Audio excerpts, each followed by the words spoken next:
A gente vai dar seguimento, mas antes de dar seguimento a essas 10 palestras, eu queria agradecer essa espiritualidade que sempre nos ampara, que sempre nos protege, que sempre nos guia, que nos dá força para voltar, não todos os dias nessa casa, mas fazer aquilo que nos foi proposto, aquilo que eu me propus a fazer. E pelo menos nesse momento estar aqui com vocês e colaborar nas palestras, né? Não é uma série da Netflix, como já disseram aqui antes, mas é uma série de palestras em que a gente vai falar muito do que já falaram aqui. Não tem como não falar. Ser espírita, estar espírita.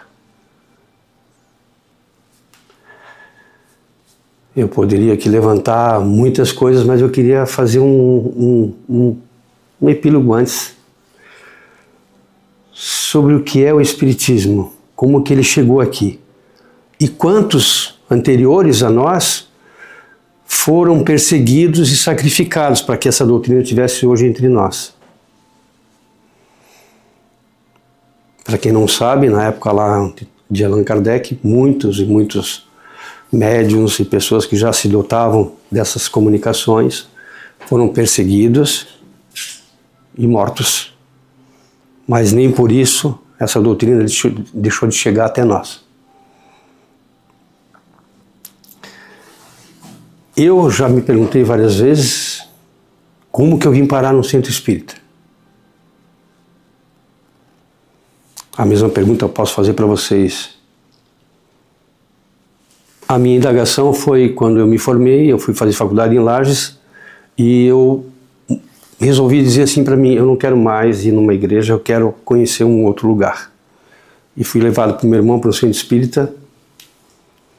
Inclusive, na semana passada eu fui para lá e ele está no mesmo lugar. 1963 foi fundado lá. Está lá no mesmo lugar. E lá eu me reconheci. Lá eu me reavaliei. Lá eu vi que tudo aquilo que me apresentavam, eu podia duvidar. Eu podia estudar. Eu podia rever. Não era alguma coisa que me impuseram, não era alguma coisa que me colocavam, não. E de 1981 para cá eu tive alguns intervalos de não participação de centros, mas aí são coisas muito pessoais. Não deveria ter feito. Porque a gente não deve procurar esses lugares só nas nossas necessidades. A gente tem que manter isso no dia a dia. Como se fosse um alimento. Eu preciso desse alimento. É como um Pai Nosso que tu vais, quando tu deitas e faz aquela tua oração, ou quando tu levantas. Isso é um alimento. Muitos de nós aqui, com certeza, vieram por uma indicação, vieram por uma dor, por uma necessidade, vieram por uma cura. Mas aqui estamos nós, nessa premissa de dizer para nós mesmos que aqui foi o lugar que eu me encontrei, aqui foi o lugar que eu tive a minha real identidade. Ah, mas eu posso ir embora? Pode. Porque o Espiritismo, ele não te condena, ele não te joga no inferno, não existe nenhum lugar diferente. Ele não faz cobrança daquilo que tu queres fazer e para onde tu vais. Tu estás aqui porque tu queres. Ah, mas eu gosto da Umbanda, do Atabaque. Tudo certo, pode ir lá. Não tem problema nenhum. São energias boas, não muda isso. Para onde tu fores e o teu coração estiver de acordo, está tudo certo. Está tudo bem. Ah, mas eu estou aqui por quê? Eu primeiro precisei conhecer a doutrina espírita, o que é o espiritismo, para entender se esse é o caminho que eu quero seguir. Eu acredito realmente em reencarnação. Existe um Deus, para mim. São perguntas que a gente tem que se fazer sempre. E estamos lá no espiritismo. Na comunicação com os espíritos, eu acredito nisso, realmente. E na leitura que foi feita no 15º capítulo desse evangelho que está ali, que trata de tudo da caridade.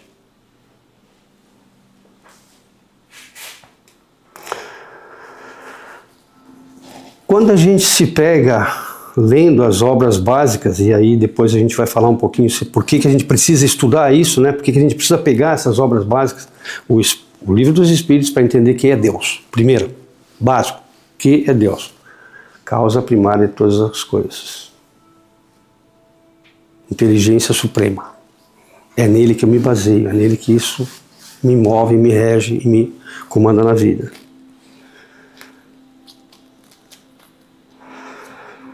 E foi através desse exemplo dele, né? Através dessa codificação que o Kardec fez através dos livros dos Espíritos, que a gente consegue se identificar com a inteligência suprema. Ah, mas eu consigo ver? Não. Eu consigo chegar perto dele? Difícil. Mas através de pensamento, através das nossas emoções e das nossas preces, nós conseguiremos chegar sim. Mas como é que eu me aproximo do Cristo? Alguém em algum momento já parou e só fez as preces? São as nossas preces diárias. Mas nós já paramos para pensar de que forma que nós podemos nos aproximar do Cristo? O quanto que nós estamos sintonizados com essa energia que em todos os momentos está conosco. Mas nós estamos nessa energia vibracional. Eu sei que Ele vive em mim. Eu vivo e Ele vive em mim. Para isso é preciso que eu também me alinhe com essas energias que Ele me fornece, né? E lá no Evangelho, no capítulo 6, o Cristo Consolador, ele trata muito sobre isso, sobre a questão do sofrimento. Muitas das vezes a gente vem por conta do nosso sofrimento, das nossas angústias, das nossas necessidades. Porque tu não tem um Wi-Fi para falar com ele, né? Tu não tem um WhatsApp. Ô, Cristo está aqui. Vai lá no celular, digita, e ele vem e te atende. Não, ele está aqui em todo momento. É tu que tem que estar sintonizado com ele. Onde é que tu estás? Para isso tu precisa estar bem aberto, bem sensível, com a tua percepção bem próxima de querer estar com ele.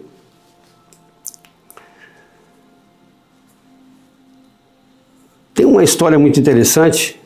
Para fazer essa palestra eu busquei várias sessões, vários palestrantes, leituras e dentro disso foi uma história que eu ouvi do Haroldo Dutra Dias. Ele conta uma história exatamente dessa nossa conexão com Cristo, como nós fazemos essa conexão com Cristo. Um escritor, escrevendo um livro,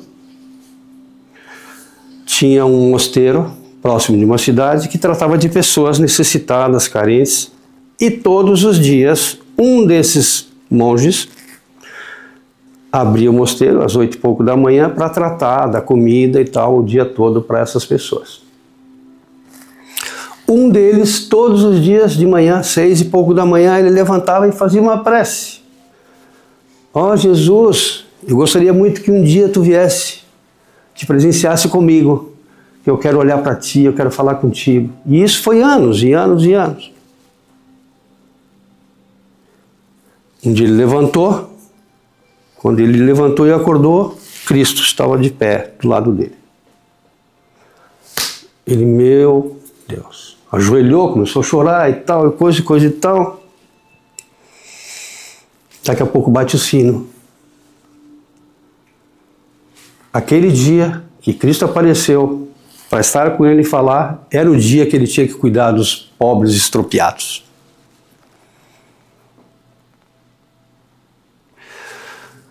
Ele parou e pensou, e agora? O que eu faço? Jesus está aqui, lá fora está todo mundo que precisa de mim. Se eu não for, como é que eu vou fazer? O mosteiro não vai abrir. Tomou a decisão de coração, deixou o Cristo em pé, não falou nada, saiu, foi atender os pobres estropiados. Foi lá, fez o atendimento diário e tal. Sempre daquela angústia, né? Deixei a única oportunidade da minha vida que eu tive. Fiquei anos para essa pessoa vir aqui me atender. Ele veio e eu abandonei em função dos pobres extropiados. Voltou, tal, no que ele abre a porta, Cristo estava parado esperando para ele não voltar. Ele voltou, ajoelhou, Jesus olhou para ele e disse assim: se tu tivesse ficado, eu tinha ido embora.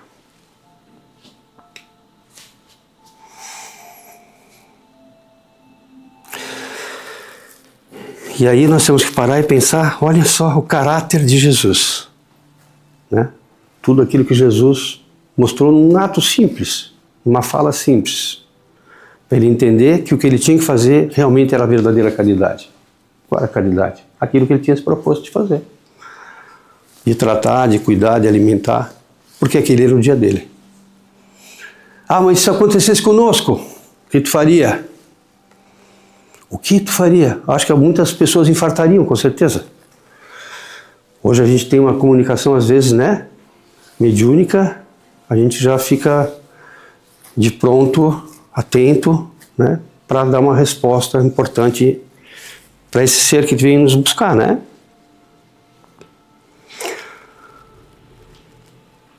Quando Jesus coloca essa forma de caráter para nós, ele coloca que esse é o nosso trabalho.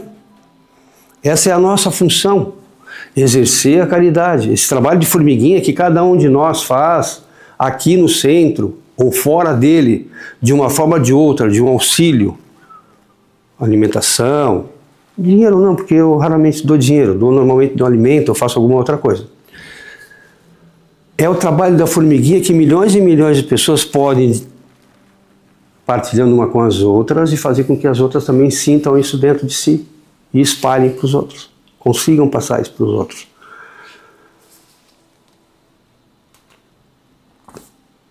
A verdade é que o Evangelho, quando ele é sentido, vivido, nós temos realmente acesso ao Cristo. Ah, por que eu falo sempre do Evangelho? Porque se tu pegar o Evangelho, do capítulo 1 ao 28º, tu vai ver tudo aquilo que foi colocado por Cristo para nós até hoje. São só as práticas e exercícios diários nossos. Qual é a máxima? Caridade.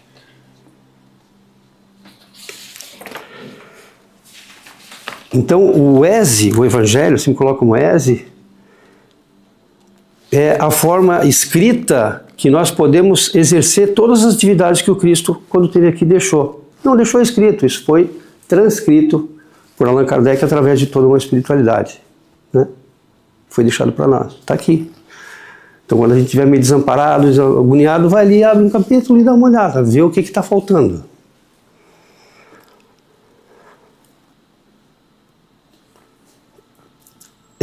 Eu estava falando comigo mesmo essas últimas 2 semanas para preparar essa palestra e pensei comigo assim, puxa vida, antes de mim já teve 8 pessoas que falaram do mesmo tema. E eu não gostaria de dar uma opinião pessoal de como eu pratico isso, porque não é justo comigo mesmo.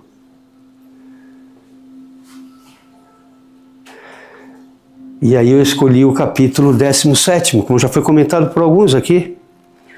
O Rony comentou, o Eduardo comentou, o Jean comentou, várias outras pessoas comentaram. Se não comentaram o capítulo, comentaram itens do capítulo 17º, né?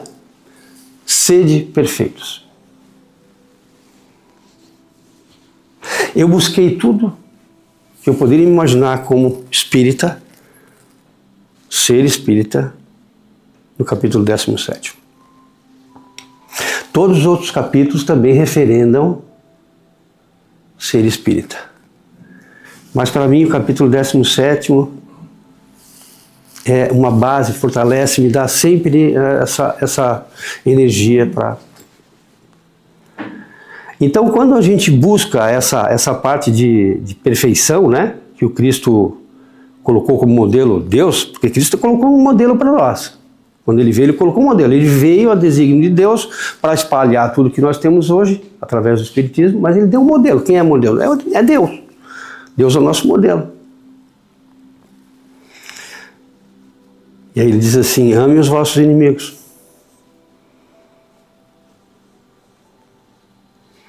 Faze o bem aos que te odeiam e orai para os que te caluniam.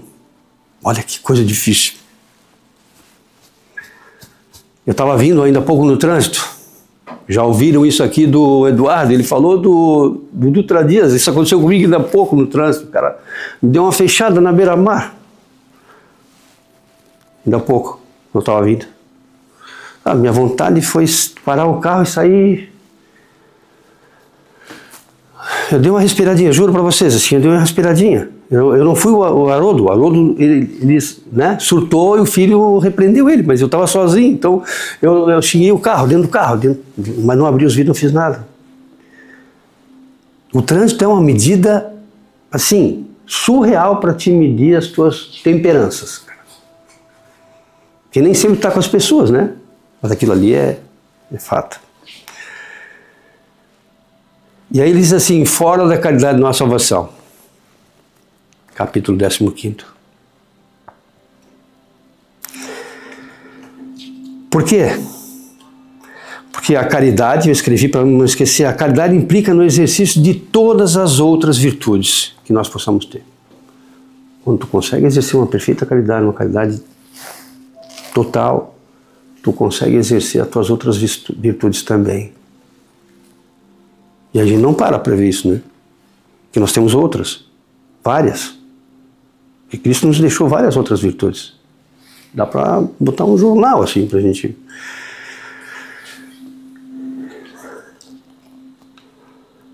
Então, uma das coisas importantes é assim, a gente olhar para nós mesmos e tomar o cuidado de ativar ou não ativar essa nossa personalidade. Porque muitas das vezes a forma como nós trabalhamos a nossa personalidade para com os outros, ela enfraquece os princípios da verdadeira caridade. Porque nós exercemos a nossa personalidade em tudo que está acontecendo. E aí você vai de encontro a tudo aquilo que o Cristo colocou. Caridade, benevolência, indulgência, em contraponto ao egoísmo e ao orgulho. Palavras fortes. Indulgência, eu sempre uso o BIP, né? Eu já falei para vocês aqui algumas vezes, né? Quando eu estou muito agoniado, angustiado, tal, é o BIP. Benevolência, indulgência e o perdão. Trago isso para mim e estou sempre...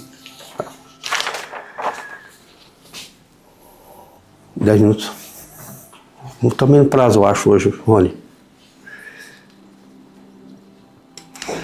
Quando nós atingimos isso, e ali no Evangelho, no capítulo 17, você faz todo esse caminho, você está com Cristo, teu coração está pleno, para te tornar o quê? Um homem de bem. Aí a coisa fica dura. Aí o trabalho é mais árduo ainda, porque quando tu quer te tornar aquele verdadeiro homem de bem, eu tive que escrever, porque eu não ia gravar tudo. Está ali no Evangelho, depois vocês podem procurar. O Eduardo sacaneou, desculpa, o Eduardo não colocou os capítulos, né? Pediu para vocês estudar e procurar lá, então eu tinha que ler o livro todo. Mas capítulo 15, o homem de bem. Quem é o homem de bem? É onde nós queremos ir, onde nós queremos chegar. Nós estamos lutando todo dia, toda hora, não só aqui no centro, fora da nossa casa, no nosso lar, com nossos parentes, nossos mais caros, enfim, praticando a lei da justiça, do amor e da caridade. Diariamente. Respira. Quando tu comete alguma coisa que não tu foi lá e brigou com alguém, ou saiu naquelas palavras, né? Aquelas palavras que a gente já conhece, né? E tu consegue parar e pensar nas tuas ações e nos teus atos. Rever isso. Retroagir, dar aquele passinho e reconversar. Pedir perdão. O homem de bem é aquele que acredita em Deus. Essa divina incógnita, para mim, é uma incógnita como ser, que eu não consigo ver, não consigo trocar, não consigo abraçar, mas ele é o ser onisciente, onipresente, né? Inteligência suprema de tudo e de todos. E eu acredito nisso. Só que eu não consigo ver ele. Eu gostaria muito, como aquele monge, eu gostaria muito mais baixo. Jesus estava bom já. Se chegasse o dia para mim. Eu sei que eu não sou merecedor agora, mas eu vou continuar também nessa mesma toada. Acreditar que aquilo que estás passando hoje é fruto da tua caminhada, da tua evolução. As tuas vicissitudes, os teus desacordos, os teus desafetos, tudo faz parte da tua evolução, dessa encarnação. Na outra, também veio para cá. Alguma coisa vai eliminando. Ah, tu não quer fazer mais nada? Pode ficar parado aqui, não tem problema nenhum. Isso é um livre-arbítrio nosso, de decidir o que nós queremos fazer. E isso tem que estar muito claro e importante na nossa cabeça. Se nós queremos dar um passo para frente, é nosso. Se nós queremos parar aqui, está tudo certo. Para trás tu não vai mais. Ninguém retroage na espiritualidade e na encarnação que vive. Mas ele pode ficar paradinho aqui. Sempre fazer o bem sem esperar. O quê? Ou de quem? De onde é que vem? Tu espera uma resposta. Um obrigado. Muitas vezes a gente fica chateado, né? Puxa, fiz um monte de coisa para aquela criatura. Nem obrigado ele me disse. Às vezes, no trânsito, é um termômetro. Tu tá parado, né? O cara se mete na tua frente, tu nem obrigado o cara diz. Ou tu para ele passar, mas nem nada. E tu fica chateado com aquilo. Não. Tu fez a tua parte. O que é dele, deixa ele lá. Tá tudo certo.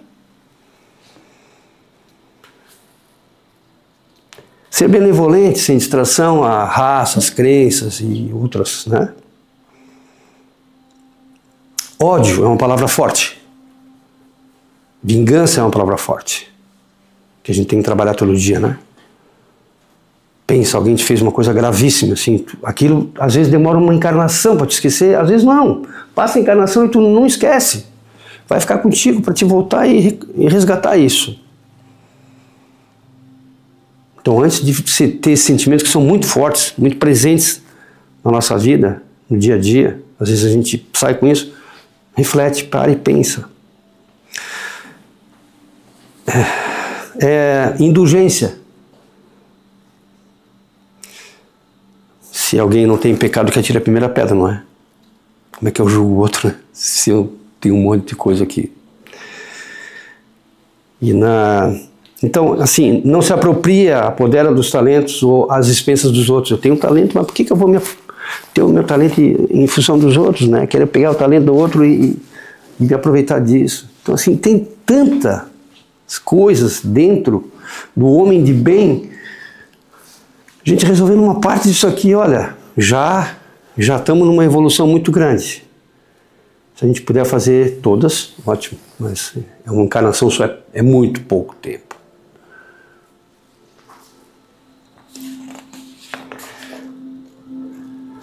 Então, para a gente, finalizando aqui, que eu não vou me estender muito não,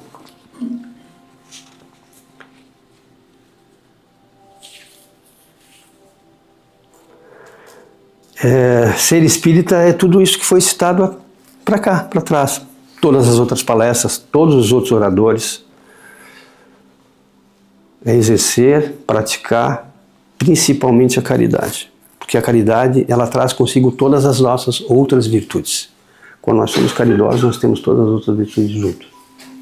Eu não consigo praticar uma outra virtude em plenitude sem ser caridoso. E aí vem de ser um bom espírita. Então, o espiritismo bem sentido, bem compreendido, nos conduz a tudo isso que nós já vimos em todas as outras palestras, e nisso que eu, de uma forma bem sucinta, eu não quis nem me aprofundar muito, porque eu já tinha falado muita coisa antes.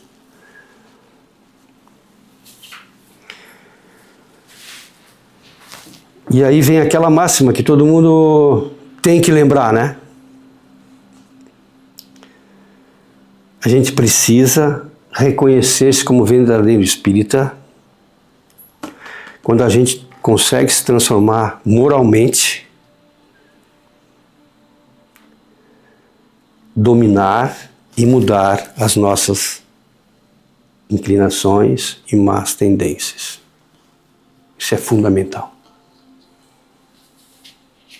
Quando nós conseguimos olhar para isso,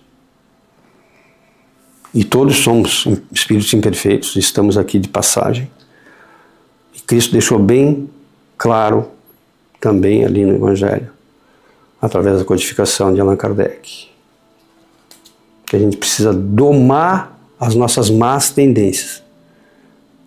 É natural da gente, no primeiro momento, sair verbalizando, discutindo, fazendo coisas que não estão de acordo com as leis do Cristo. Somos imperfeitos? Graças a Deus. A gente pode evoluir? Com certeza. Dia a dia, minuto a minuto, a gente está aqui só para evoluir.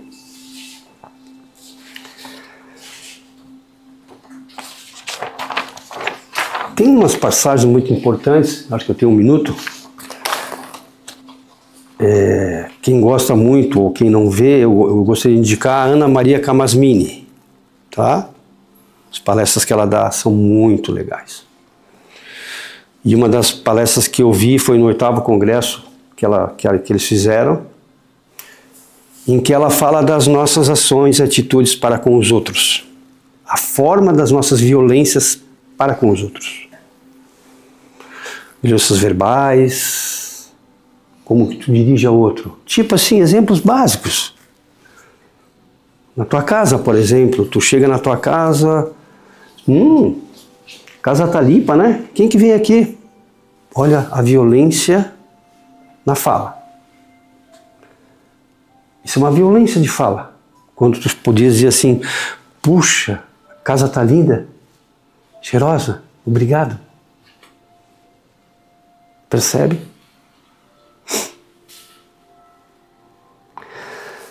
Tem várias falas.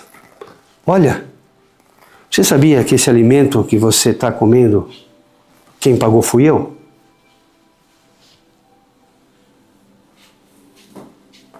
E tem várias e várias e outras falas dela nessa palestra que eu não vou citar aqui para não me estender, que eu já passei um minuto. Gostaria que vocês ouvissem e vissem essa palestra, que é muito legal. Gostaria muito de agradecer. Olha, eu estou longe de ser esse homem de bem, longe, mas eu estou um dia de cada vez pedindo para a espiritualidade estar sempre perto de mim, comigo, e eu perto deles também, para a gente poder resgatar cada vez mais essas minhas imperfeições, lapidando essas minhas imperfeições morais, essas minhas tendências, enfim. Agradeço muito a vocês. Vou procurar me manter sempre no tempo agora. Normalmente eu falo 1 hora quase, né? Hoje não deu problema na máquina, né, Rony? Então, assim, tá tudo certo, ótimo. Meu Deus, essa luminosidade assim mostrou minhas rugas, mas eu acho que ele vai tirar no Photoshop. Agradeço muito e de coração, gente. Digo para vocês aqui, não estou participando tanto quanto deveria, como gostaria. Esses últimos meses para mim foram bem complicados, mas são problemas pessoais, meus, e que eu deixei isso mexer um pouco na minha, mas não deixei de fazer isso que eu gosto de fazer também, que é a palestra. Então vamos tentar reverter isso aí.